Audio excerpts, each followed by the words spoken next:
Okay, good afternoon, everyone, and thanks, Brian, for that introduction.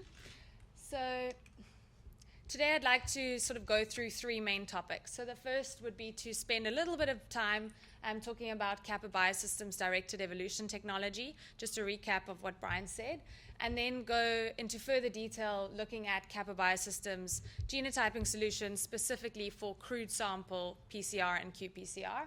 And then finally end off with an optimization workflow for a crude sample qPCR. So looking at the directed evolution technology. So when you would like to improve the properties of an enzyme, one approach is to use rational design, which is essentially you would look at the crystal structure of an enzyme like Taq polymerase and mutate specific amino acids that are associated with a particular function of interest. So while this is a very smart approach, it is time-consuming as each mutant would have to be made and characterized individually. And in addition to this, there are also certain performance improvements that cannot be predicted by simply studying the crystal structure of the enzyme. So at Kapa, we use a much more powerful but somewhat lucky strategy called directed evolution, which is essentially, as Brian said, natural selection in a test tube. So this means that we use a combination of random variation by mutagenesis, and we apply an artificial selection pressure. And this allows us to evolve enzymes with particular functions. So this is an iterative process, and it's repeated until the most fit enzyme is obtained. So just quickly to go through it again, because I know there were two talks in between. So the process starts with a gene which codes for a wild type or unmodified enzyme, like Taq polymerase. And then random variation is introduced through a process of mutagenesis. So this essentially creates a library of millions of copies of the gene, each with different variants and therefore encoding a unique enzyme. So functional selection pressure is then applied, and this allows us to select for the enzymes that are most fit and that are able to function in the presence of this selection pressure. And then this process is repeated until we obtain an enzyme that is of the desired function that we're interested in. So since obviously random mutation often results in is harmful to the protein. So basically you're introducing all this random mutation, and usually it's very, very harmful. So the ability to perform directed evolution, we need to be able to screen like millions of variants to make it feasible. So our core technology combines emulsion PCR, which is essentially aqueous droplets resuspended in oil, and these serve as little microreactors, as you can see in the image below. And this is combined with a high throughput selection assay. So it allows for the functional screening of these millions of variants in parallel in a single tube. So directed evolution enables us to engineer these enzymes with improved functions such as robustness, thermostability, or improved tolerance to inhibitors. And these functions require global changes to the protein structure, and so are not amenable to the rational design model that I mentioned earlier. So as a result of this process, we are able to create enzymes that are specifically designed for applications such as crude or direct PCR, which is the focus of this presentation. So moving on to Kapa Express Extract. So when we compare various DNA extraction methods, we usually see that those associated with the highest purity, the highest quality of DNA are often the most expensive and the most time-consuming. So for example, column purification yields very, very high quality DNA, but it's obviously very expensive and takes quite a long time. So lower cost methods such as proteinase K are cheaper and quicker. However, they also result in a large amount of contamination from carryover inhibitors. Similarly, with alkaline lysis using NaOH, we see a high concentration of inhibitors coming across, and also the chemicals used for the lysis step are very toxic, and so it requires a neutralization step before it can proceed into PCR. So Kapa Express Extract strikes a balance between cost and time, and I'll discuss this in the next couple of slides. But just to note, direct PCR is also represented on the schematic. And while it's not actually a DNA extraction method as such, it is the goal for many high throughput assays, but is seldom possible because of the high carryover of especially blood and tissue inhibitors. Okay, so Kappa Express Extract. So this is our novel thermostable protease and buffering system, and it allows for the extraction of PCR-ready material in about 15 minutes, and this is performed using either a thermocycler or a heating block. So essentially, as you can see from the image, your samples added directly to the lysis buffer. A short temperature, sort of graded temperature incubation is then performed. The sample is then centrifuged to pellet the debris, and 1 microliter of that crude extract is taken directly into PCR, either neat or you can perform a 1 in 10 dilution.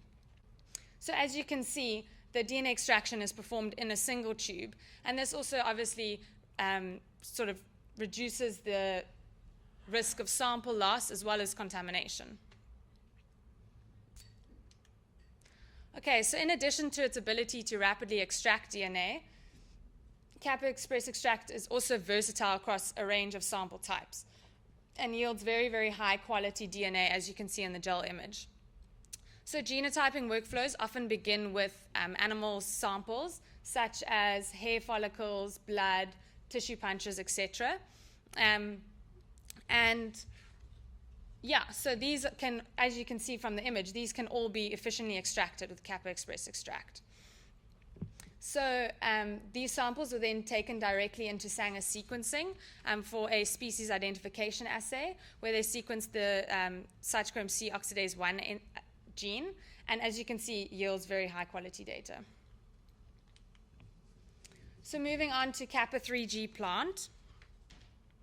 So our KAPA3G, so just to reiterate, so Kappa Express Extract is particularly suited for animal or human material and is not suitable for plant material. So we've developed a kit called KAPA3G Plant, which I'll go through now. Okay, so this kit contains our novel third generation DNA polymerase, which has been evolved from the molecular evolution process that I mentioned in the beginning. And it's been specifically evolved for improved tolerance to common plant-derived PCR inhibitors. So essentially, the artificial selection pressure that we exerted on the enzyme was from plant-derived material. Okay, and this kit also contains, so the third generation enzyme is an enzyme blend, and so it's particularly suitable for endpoint PCR. So it's been optimized for fast and efficient amplification of plant DNA, and this plant DNA can either be purified DNA or crude extracts or extracted plant DNA that still contains many of those carryover inhibitors from any other extraction method. Okay, so these results are from direct PCR, which was performed using KAPA3G Plant. And basically, the input material was either 0.35 millimeters, which is the top panel, or 0.5 millimeter punch. So that's just a leaf or seed punch. And that's taken directly into the PCR reaction with KAPA3G Plant. And from these results, you can see that for some of the more easier targets, such as corn and cotton leaf, which is on the far right-hand side, lanes 9 and 11, you can see that direct PCR works very, very optimally. However, for the more difficult samples, such as eucalyptus and grapevine, we see that direct PCR is not necessarily the best option. So in this case, we would recommend using our KAPA3G plant extraction buffer, which contains 2% beta-mercaptan, and this is then followed by amplification using KAPA3G Plant. And from these results, you can see that so the third panel is using a no heat denaturation step, and then the bottom panel is using a heat denaturation of 5 minutes. And you can see that we're able to amplify the more difficult samples very efficiently. Okay, so moving on to KAPA PROBE FORCE. So KAPA PROBE FORCE also contains our novel third generation enzyme, but this is a pure enzyme, and so it's particularly suited for qPCR. And this allows us to be able to use crude samples with similar accuracy, reproducibility, and sensitivity as purified DNA. So just to go through a quick key features of this product, we're able to get streamlined sample to CQ ratios workflows. It allows for direct sample qPCR from various different samples, such as crude blood, tissue, or plant extractions. And this is because of the superior tolerance to the carryover inhibitors. And it's also possible to use either singleplex or multiplex format. Okay, so this schematic just compares our workflow to 3 of the other workflows. So KAPA Express Extract combined with KAPA Probe Force for qPCR, as opposed to 2 semi-crude workflows, so that's the NaOH and the proteinase K, and the 1 column-based, so that's the QIAMP DNA mini prep workflow. And as you can see, the KAPA Express Extract and Probe Force workflow offers significant time savings. And this can be further streamlined by omitting that KAPA Express Extract step in the case of direct PCR with certain sample types. Okay, so this data shows is obtained from direct amplification from either KAPA Express Extract crude extracts or purified gDNA, and this is using mouse tissue. So just to explain, so the gray lines, amplification curves, are the purified gDNA, and the input material was a serial dilution ranging from 10 nanograms to 10 picograms, and the green line is KAPA Probe Force amplification with the KAPA Express Extract crude extracts. And you can see that it amplifies very optimally, and there's a reaction efficiency of 97%, which is a little small on this side here.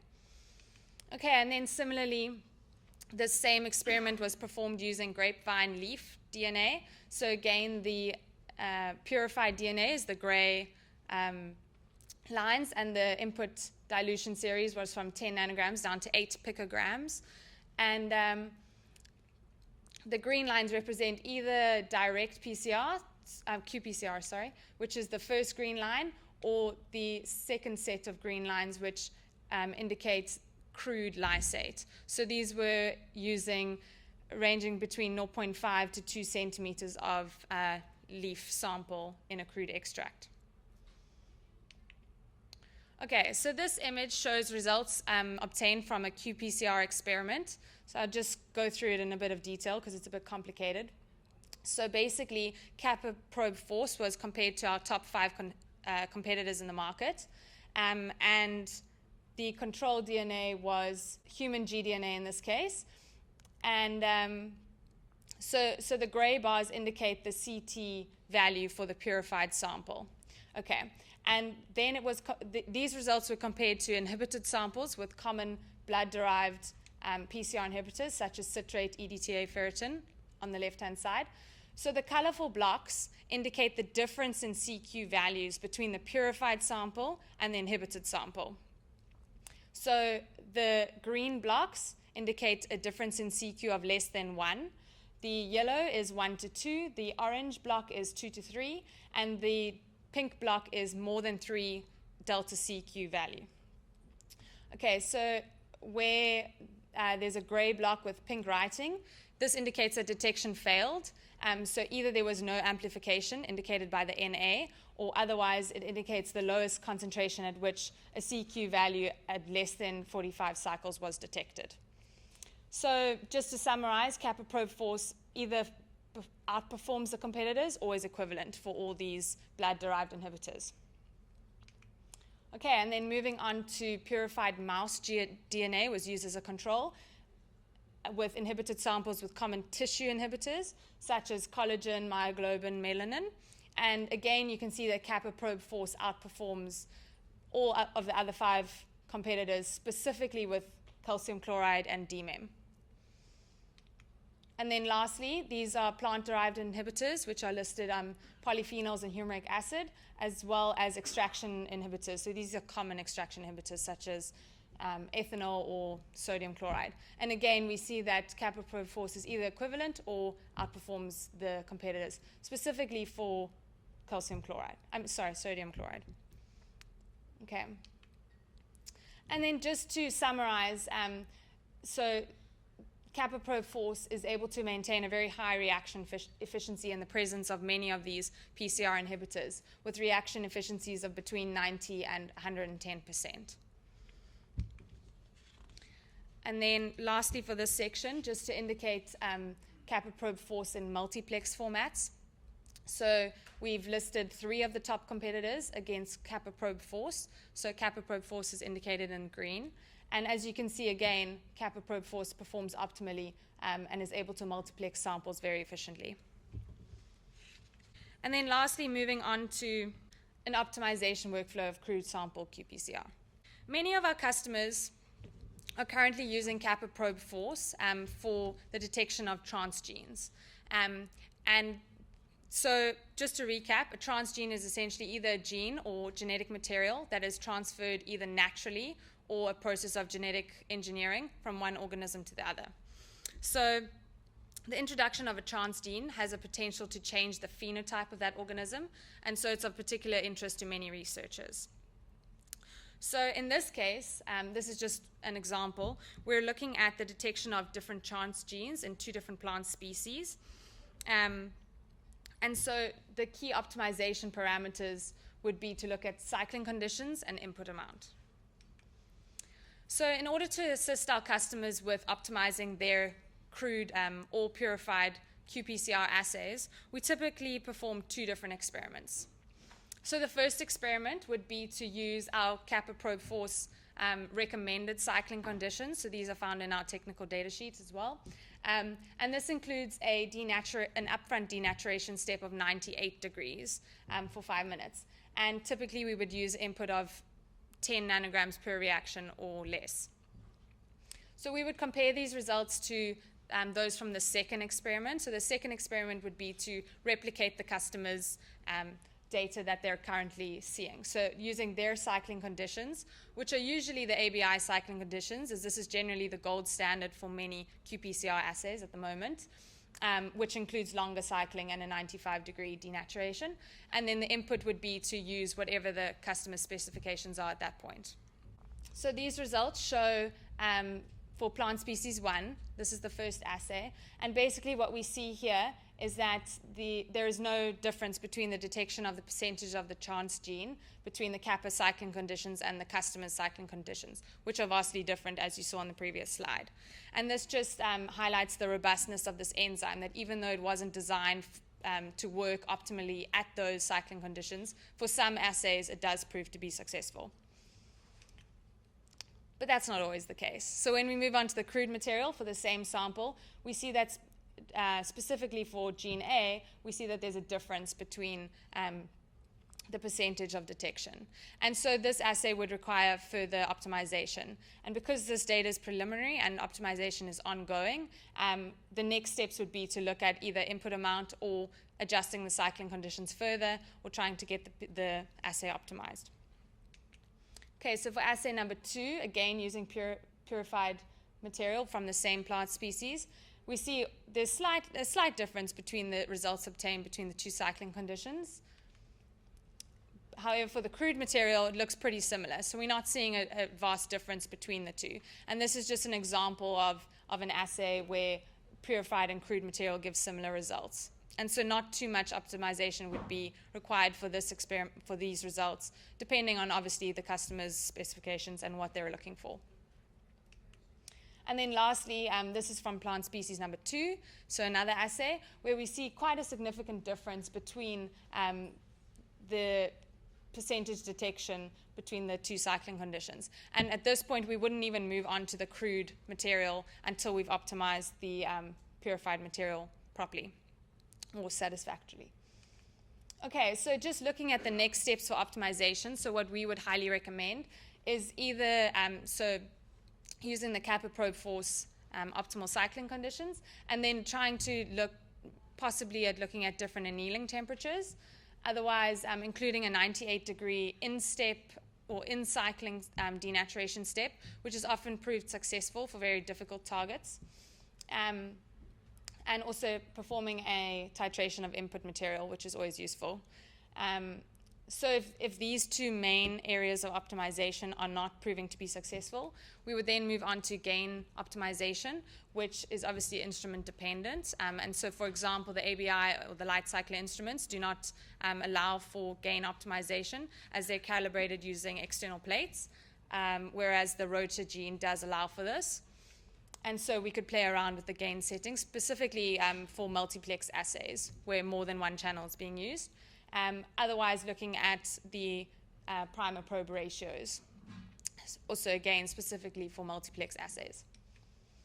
So just to summarize what we've chatted about, so we looked at Kapa's directed evolution technology and how it enables us to engineer improvements to enzyme function. Touched on Kapa Express Extract, which allows for extraction of PCR-ready material from variety of different animal or human or mammalian sample types.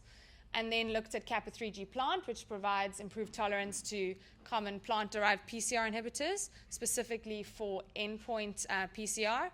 And then for qPCR, very, very similar. Also for KAPA PROBE FORCE, has superior tolerance to carryover inhibitors. And finally, looked at the optimization of crude sample qPCR, specifically looking at input amount, cycling conditions, or primer probe ratios.